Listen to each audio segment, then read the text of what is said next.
জমিয়ত উলামা ইসলাম বাংলাদেশ একটি নাম, একটি প্রতিষ্ঠান। জমিয়ত উলামা ইসলাম বাংলাদেশ একটি নাম, একটি সংগঠন। জমিয়ত উলামা ইসলাম বাংলাদেশ একটি নাম, একটি চেতনা।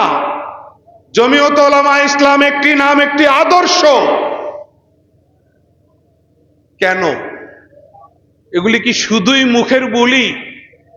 রাজনৈতিক নেতৃবৃন্দ ডাইসে আসলে, মাইক্রোফোনে আসলে অনেক রকম বক্তব্য দেয়।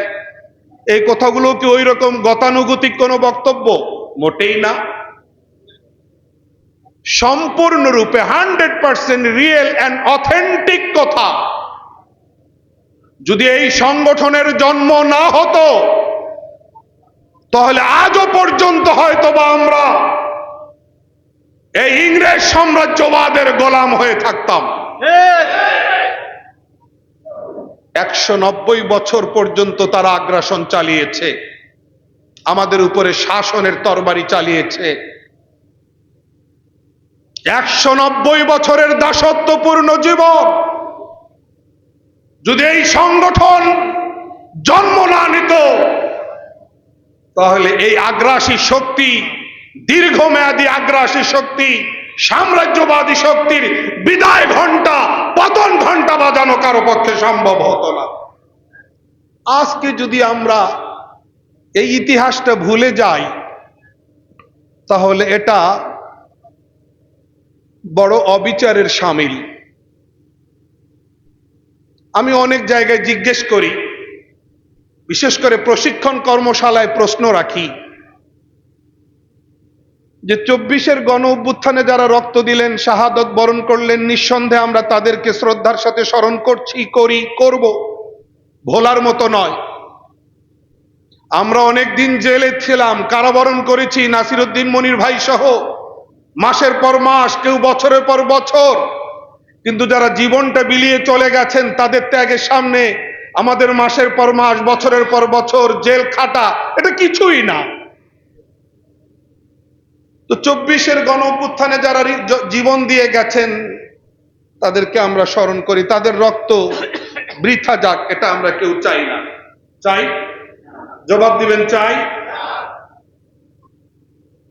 তাহলে 24-এর গণ অভ্যুত্থানে যারা রক্ত দিল, 71-এর মহান মুক্তিযুদ্ধে যারা রক্ত দিল, তাদেরকে শ্রদ্ধার সাথে স্মরণ করব। আর যে সকল ব্যক্তিবর্গ, আলেমরা, জাতির সূর্য সন্তানেরা, হাজার হাজার যারা জীবন বিলিয়েছে, রক্ত দিয়েছে, জান দিয়েছে, শাহাদত বরণ করেছে এই ইংরেজদের গোলামি থেকে আমাদেরকে মুক্ত করবার জন্য, ভারত উপমহাদেশকে মুক্ত করবার জন্য, তাদেরকে শ্রদ্ধার সাথে স্মরণ করব না? তাহলে বিষয়টা বাস্তবতার আলোকে আমাদের দেখা দরকার। জমিয়ত উলামা ইসলাম বাংলাদেশ, এই কারণে বলছি, একটা চেতনা, একটা আদর্শ, একটা দৃষ্টিভঙ্গির নাম। জমিয়ত আগ্রাসী শক্তির বিরুদ্ধে লড়াই করে অভ্যস্ত। জমিয়ত ইসলাম বিরোধী শক্তির সাথে লড়াই সংগ্রাম করে অভ্যস্ত। জমিয়তের মূল দর্শন হলো যে আহলুস সুন্নাহ ওয়াল জামাতের স্বচ্ছ আকীদা ধারণ করে ইসলামের সমস্ত বিধি বিধান সমুন্নত রেখে আল্লাহর জমিনে আল্লাহর দ্বীন প্রতিষ্ঠা করা।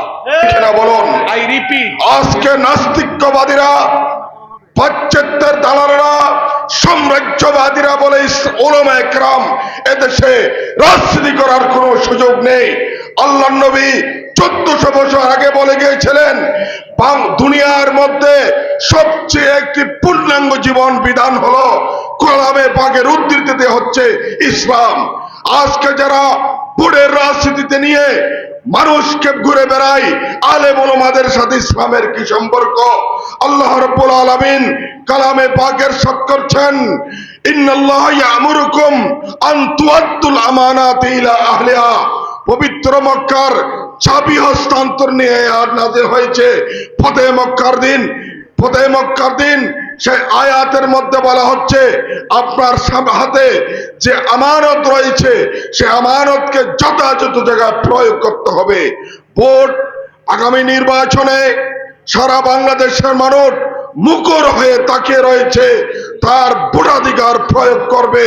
দীর্ঘ 20 বছর এদেশের যুব সমাজ এবং সমস্ত শ্রেণীর মানুষ তার ভোট প্রয়োগ করার অধিকার পায়নি। সেই আপনার যে আমানত আপনার কাছে রয়েছে, পবিত্র কালামে পাকের উদ্ধৃতি দিয়ে বলছি, ইন্নাল্লাহ ইয়ামুরুকুম আন তুআদ্দুল আমানাতি ইলা আহলিহা। আমানতকে তার আহলের উপর আপনার প্রয়োগ করতে হবে। বাংলাদেশে জমিয়ত মনোনীত যেখানে যেখানে আপনাদের আমাদের প্রার্থী দেওয়া হয়েছে, আপনাদের সে আমানতকে কোরআনের উদ্ধৃতি বলছে তার সুনির্দিষ্ট জায়গার মধ্যে প্রয়োগ হবে। আপনাদের যে প্রার্থী দেওয়া হয়েছে ফেনীতে, আপনাদের বিজয় আমাদের সুনিশ্চিত। আপনারা জমিয়ত মনোনীত খেজুর গাছের প্রার্থীকে আপনাদের ভোটাধিকার প্রয়োগ করে বাংলাদেশে একটি সুষম ইসলামী সমাজ বিনির্মাণের জন্য সামনে এগিয়ে যাবেন। জমিয়ত উলামা ইসলাম সেই ব্রিটিশ বিরোধী আন্দোলন থেকে শুরু করে আজ পর্যন্ত সমগ্র পৃথিবীর ইতিহাসে সুনামের সাথে অবস্থান করছে, কিন্তু মাঝখানে হয়তো বিভিন্ন অঞ্চলে কাজের কিছু সংকট সৃষ্টি হয়েছে, বিচ্ছিন্নতা সৃষ্টি হয়েছিল, কিন্তু হকের বাতি, দ্বীনের বাতি কখনো নেবে না। সেই বাতি আবারও আল্লাহ তাআলা আল্লাহর বান্দাদেরকে দিয়ে প্রজ্বলিত করেন। আমার এই ফেনী জেলার সকল উলামা মাশায়েখ সর্বস্তরের মানুষের অন্তরের আস্থাভাজন ব্যক্তিত্ব ছিলেন উলামা বাজার মাদ্রাসার সাবেক মুহতামিম শেখুল মাশায়েখ আল্লামা আব্দুল হালিম রাহিমাহুল্লাহ তাআলা। তিনি এই খেজুর গাছ মার্কায় এই অঞ্চলে নির্বাচন করেছিলেন। আজকে মাঝখানে আর আলোচনার দরকার নাই। সেই ধারাবাহিকতায় আমি দীর্ঘ সময় আল্লাহর জমিনে আল্লাহর দ্বীনকে প্রতিষ্ঠা করার জন্য হক্কানি রব্বানি উলামা মাশায়েখদেরকে ঐক্যবদ্ধ নেতৃত্বে কাজ করার জন্য এই ফেনীর মাটিতে ঘোরাফেরা করেছি। 13 জনের নাম আমরা দেখতে পাচ্ছি। উপদেষ্টা পরিষদে আছেন শ্রদ্ধেয় ব্যক্তি মুহাদ্দিস জনাব আব্দুল হান্নান সাহেব দামাত বারাকাতুহুম, হাফেজ মাওলানা ইউনুস গোলামবাজার দামাত বারাকাতুহুম, মাওলানা আব্দুল হালিম কাসেমি ছাগলনাইয়া, মাওলানা কারি কাশেম লালপোল, মাওলানা মুমিনুল হক জাদিদ, মাওলানা আতর রহমান আরিফি, মাওলানা মুফতি মাহফুজ রাজাপুর, মাওলানা এনায়েতুল্লাহ কুটিরহাট, মাওলানা মোহাম্মদুল্লাহ ফেনী, মাওলানা ইউনুস সাহেব রশিদপুর, মাওলানা নাজাতুল্লাহ ছাগলনাইয়া, মাওলানা লোকমান পীর সাহেব দুধমাখা নাকি দুধমুখা, হাজী বেলাল হোসেন উপদেষ্টা। ফেনী জেলা জমিয়তের কমিটি ঘোষণা করছি, প্রস্তাবিত কমিটি ঘোষণা করছি। আপনারা সমর্থন দিলে তারপরে সেটা গ্রান্টেড হবে। সভাপতি মাওলানা তাহের সাঈদ জি আছেন, জি আছেন।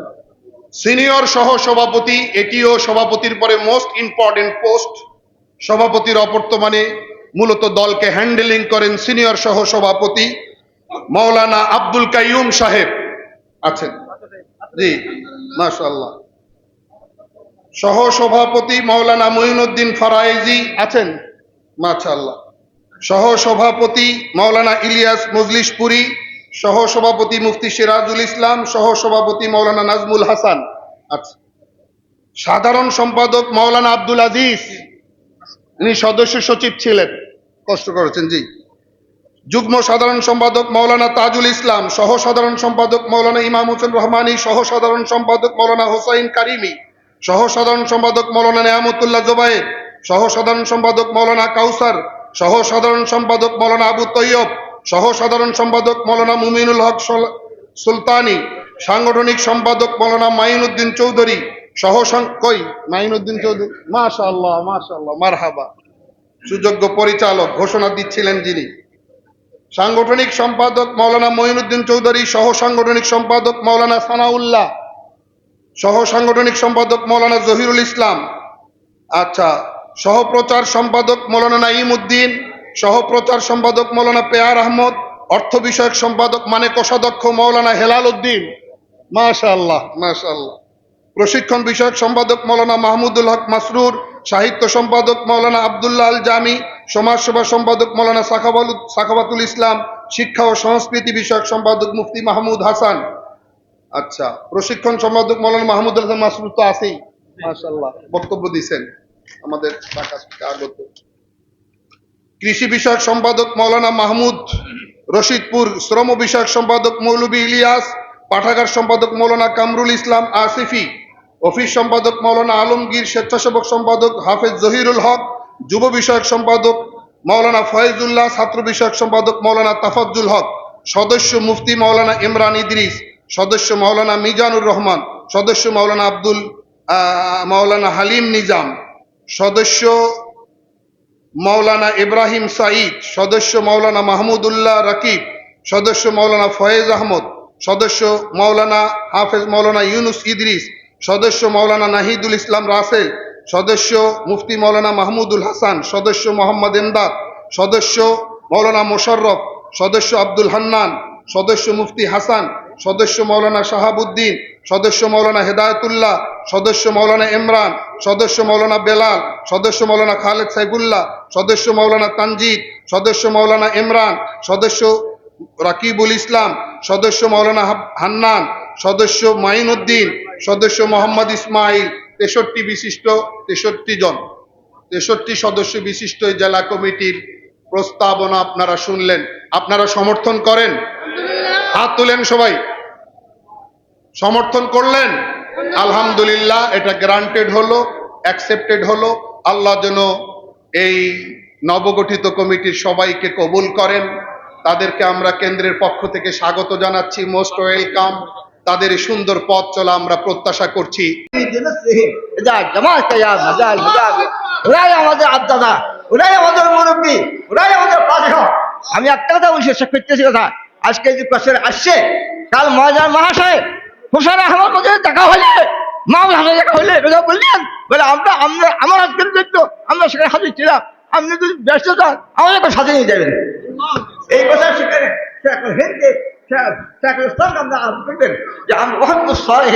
কালকে ফলে আছি বুখারী হাদিস, এক বন্ধু বলে আসল্লাহ কেয়ামত কখন হবে, কেয়ামত কখন হবে, কি ফসে নিচ্ছ, কোনো ফসে করি নাই, আল্লাহ রসুল মহব্বত করে, এই জন্য ঠিক আছে, যাকে মহব্বত করো তার সাথে জান্নাত থাকবে। আমরা বলে এই হাদিস শোনার পরে আমরা বেশি খুশি হয়েছি। এই দেশে আমরা উঠতেছি, আমরা শেখুল ইসলাম হুসাইন আমাদেরকে মহব্বত করে, মামুল হাসানকে মহব্বত করে, কাসম গানকে মহব্বত করে, রশিদ গম্ভীরকে মহব্বত করে, শাহ বুলেটকে মহব্বত করে, সৈয়দ বেজুকে মহব্বত করে, এদের মহব্বত হচ্ছে আল্লাহ। সময় খুবই সংক্ষিপ্ত। কিছুদিন আগে ঢাকার বুকে বড় বড় ওলামায়ে কেরামের একটি খাস মজলিস হয়েছে। সেই মজলিসের মধ্যে আলোচনা হয়েছিল কোনো একটা প্রসঙ্গে, জমিয়তের প্রসঙ্গে আসার পর, যে জমিয়তের ওলামায়ে কেরাম কি বলে। তো কেউ একজন বলেছেন যে জমিয়তের ওলামায়ে কেরাম বললে ওটা খুব বেশি আমলে নেওয়ার নাও হইতে পারে। তখন ওখানকারই এক বড় আলেম বলেছেন, আপনি মনে রাখবেন, জমিয়ত পাবলিক ওয়ার্ক কমে যাওয়ার কারণে ছোট দল হয়ে গেছে মনে হইতে পারে, কিন্তু এই দেশের জমহুর ওলামায়ে কেরামের নজরিয়া আর জমিয়তের নজরিয়া একই, এর মধ্যে কোনো পার্থক্য নাই। আকাবিরে দেওবন্দের ইতিহাসের সাথে যাদের সংশ্লিষ্টতা আছে, যারা নিজেদের আকাবিরের তালিকায় শাইখুল হিন্দের নাম বলবে, হোসেন আহমদ মাদানীর নাম বলবে, শাব্বির আহমদ ওসমানীর নাম বলবে, যারা শাহ ওলিউল্লাহ মুহাদ্দিসে দেহলভী রহমতুল্লাহ আলাইহির নাম নিবে, তারা সবাই আসলে জমিয়তেরই সন্তান। আজকে আমরা যে সমস্ত ইসলামী দলকে বাংলাদেশের মাঠে ময়দানে অনেক বড় আকারে দেখতে পাচ্ছি, তারাও জমিয়তের ফয়েজ ইয়াফতা। এটা যদি তারা মুখে ফুটে নাও বলে, এটাই ইতিহাস, এটাই বাস্তবতা। ছেলেবেলেরা বড় হয়ে গেলে ঘর দুয়ার আলাদা হয়ে যায়, জমি জমান আলাদা হয়ে যায়, ব্যবসা বাণিজ্য আলাদা হয়, প্রতিষ্ঠান আলাদা হয়, কিন্তু পিতৃপুরুষের মূল ভিটা বলতে একটা কথা আছে, ওই ঘরের নাম হলো জমিয়ত। আমাদের উপমহাদেশীয় রাজনীতির মূল ভিটা, মূল ভূমি, মূল ঘর হলো জমিয়ত। আমরা জমিয়তটাকে ধরে রাখি, জমিয়তের ইতিহাসটাকে ধরে রাখি, চর্চা করি, এবং এই ফেনী জেলা জমিয়তের এক পুরানো ঘাঁটি। আমরা যদি আবার পাবলিক ওয়ার্ক করি, ইনশাআল্লাহ অন্য কারো কোনো সমস্যা হবে না, জমিয়ত অগ্রসর হবে, আহলুস সুন্নাত ওয়াল জামাত অগ্রসর হবে, ওলামায়ে দেওবন্দের শান ও মান বাড়বে। আমি এই আহ্বান রেখে আজকের এই সমাবেশ। এই পৃথিবীটা চেঞ্জেবল, পরিবর্তনশীল, মন্ত্রকের একটা সূত্র আছে। অতএব আমরা যারা অ্যান্ড্রয়েড মোবাইল ব্যবহার করি কিছুদিন পর পর আপডেট চায়, ঠিক পুরো পৃথিবীর প্রতিটি কর্মকাণ্ড আপডেট। এখানে বেশিরভাগ মানুষ ওলামায়ে কেরাম আত্মসমালোচনার দু একটি কথা বলতেছি আমি। যেমন দেখা গেছে একই কোয়ালিটির আলেম, একজন চেয়ারে বসে নামাজ পড়তেছে, আরেকজন বলতেছে চেয়ারের নামাজ পড়া হারাম। তাহলে জাতির কাছে ওলামায়ে কেরামের মেসেজটা কি যাবে? ছোট্ট একটা ঘটনা দিয়ে বুঝাতে চাচ্ছি আমি। এর ভিতরে আসেন, আপনাদের নিশ্চয় মনে আছে ওরে বাটপার ওরে সিটার, এটা আলেমের মুখে বাইর হয়েছে, কিন্তু এটা কিন্তু আসলে যেহেতু ওলামা ও রাসূলুল আম্বিয়া হুজুর পাক সাল্লাল্লাহু আলাইহি ওয়াসাল্লামের 23 বছরের জীবনটাকে আমাদেরকে ফলো করতে হবে, অনুসরণ করতে হবে, অনুকরণ করতে হবে। তাহলে হুজুর পাক সাল্লাল্লাহু আলাইহি ওয়াসাল্লাম কাফিরদেরকেও এই ধরনের ব্যবহার করে নাই। ফতুয়া বেড়ে গেছে, আমরা মাইক ফেলে এই মোরতাদ, সে কাফের, এই মুশরিক, নিজের জান্নাতের খবর নাই, আরেকজনকে আমি জান্নাতে দিয়ে দিচ্ছি। এই জন্য আপনাদের মাধ্যমে সারা বাংলাদেশের ওলামায়ে কেরামের কাছে যে অনুরোধটা করব, সময়ের একটা দাবি থাকে, সমকালীন সংলাপ থাকে। আমরা এই মুহূর্তে ওলামায়ে কেরামের কি করণীয়? আমরা এমন এক দেশে বাস করি যে দেশের 90% বেশি মুসলমান। সেই দেশে প্রকাশ্য দিবালোকে ইসকন নামীয় সন্ত্রাসীরা একজন মুসলিম আইনজীবীকে সাপের মতো পিটিয়ে শাহাদাত করেছে। একজন বয়োজ্যেষ্ঠ খতিব যিনি ইসকনের বিরুদ্ধে বক্তব্য দেওয়ার কারণে তাকে অপহরণ করা হয়েছে এবং তাকে অর্ধনগ্ন অবস্থায় সীমান্তে পাওয়া গেছে শিকল বাঁধা অবস্থায়। আর আমাদের নতজানু সরকার ওই মালাউনদের ভয়ে আবার নতুনভাবে জজ মিয়ার নাটক সাজিয়ে তিনি নাকি নিজে কি অপহৃত হয়েছেন। আপনারা বলেন, আলেম ওলামা বাদ দিলাম, সাধারণ একজন স্বাভাবিক সেন্সের মানুষ নিজে নিজে কখনো নগ্ন হয়? যাই হোক, এখানে আমাদের মেহমানরা বয়ান করবেন, আমার সেন্টিমেন্টটা আপনাদেরকে জানাচ্ছি। যাই হোক, এখন আমার যে মূল দাবি সেটা হলো আমাদের ওলামায়ে কেরাম যারা আছি তাদের নেতৃত্বে দেশে যত ইসলামী সংগঠন আছে সবগুলো আমরা একসাথ হব। একসাথ হওয়ার পরে আমরা কি অন্য কারো কাছে যাব না অন্যরা আমাদের কাছে আসবে, এটা পরের বিষয়। এটা আমার দাবি এবং এই দেশের জাতির দাবি। মানুষ অনেক সচেতন। আমি যত বড় আলেম, যত বড় আল্লামা হই, আমি যদি অসৌজন্যমূলক অযৌক্তিক কোনো কথাবার্তা বলি দেশের মানুষ শুনবে না।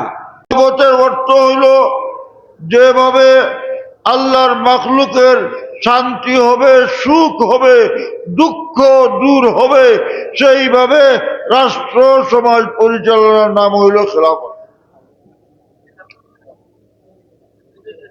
আমরা রাষ্ট্রীয় দায়িত্ব পেলে পরে আল্লাহ তাআলা আমাদের কাছে যে আমানত দিয়েছেন ন্যায় ইনসাফ প্রতিষ্ঠা করা, দিতে হয় মাল দিব, যদি নিজের সর্বোচ্চ দিতে হয় তাহলে নিজের সর্বোচ্চ দিয়ে জমিয়তে উলামা ইসলামের সাথে থেকে একই ছায়াতলে থেকে আল্লাহ রাসূল সাল্লাল্লাহু আলাইহি ওয়াসাল্লামের যে দিন এই দুনিয়াতে কায়েম করতে হবে।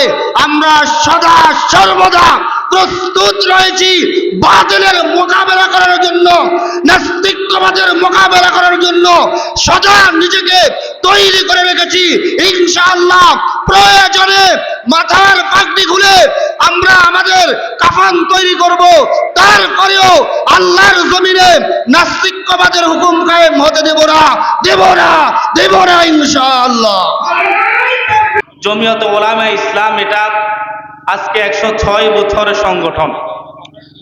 106 বছরের সংগঠন ইতিহাসে এবং অন্য কোন সংগঠনের বয়স 106 বছর হয় নাই। উলামায়ে ইসলামের এই সংগঠনটা আকাবির আসলাফদের একটা সংগঠন, এটা উলামায়ে দেওবন্দের একটা সংগঠন। এই সংগঠনের উপর উলামায়ে দেওবন্দের বুজুর্গানে দ্বীনের একটা দোয়া রয়েছে, যেটা অন্য কোন সংগঠনের উপর নাই আমার জানা মতে। এবং কি এই সংগঠনের যারা কেন্দ্রীয় দায়িত্বে আছেন এমন অসংখ্য শাইখুল হাদিস আছে, যে সমস্ত শাইখুল হাদিসেরা এত বেশি শাইখুল হাদিস অন্য কোন সংগঠনের মধ্যেও নাই। এই জন্য একটা মাকবুল একটা সংগঠন জমিয়তে উলামা ইসলাম এর ছত্রছায়ায় থেকে আল্লাহ রাব্বুল আলামিন আমাদিগকে ইসলামের ঝান্ডা, ইসলামের মর্যাদাকে আরো বৃদ্ধি করার আমরা এই সংগঠনের সাথে থাকব এবং কি এই সংগঠনের সাথে থেকে দ্বীনের কাজগুলো করে যাবে ইনশাআল্লাহ। যতদিন পর্যন্ত ওলামায়ে জমিয়তে ওলামা ইসলাম এই সংগঠন হকের উপর অটল থাকবে, যতদিন হকের উপর অটল থাকবে ততদিন আমরা এই সংগঠন করব।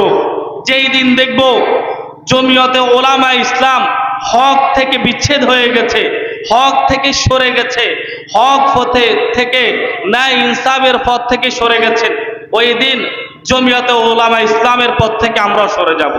কারণ আমরা এই সংগঠনটা একমাত্র লিল্লাহের জন্য, একমাত্র ন্যায় এবং ইনসাফের জন্য করব।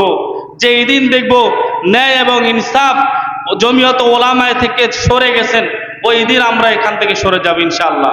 এই জন্য আপনাদের কাছে দোয়া চাই, আল্লাহ রাব্বুল আলামিন যেন জমিয়তে ওলামা ইসলামকে সত্যের উপর হকের উপর অটল থেকে আল্লাহ রাব্বুল আলামিন যেন আমাদেরকে দ্বীনের এই উঁচা কাজকে বলন্দ করে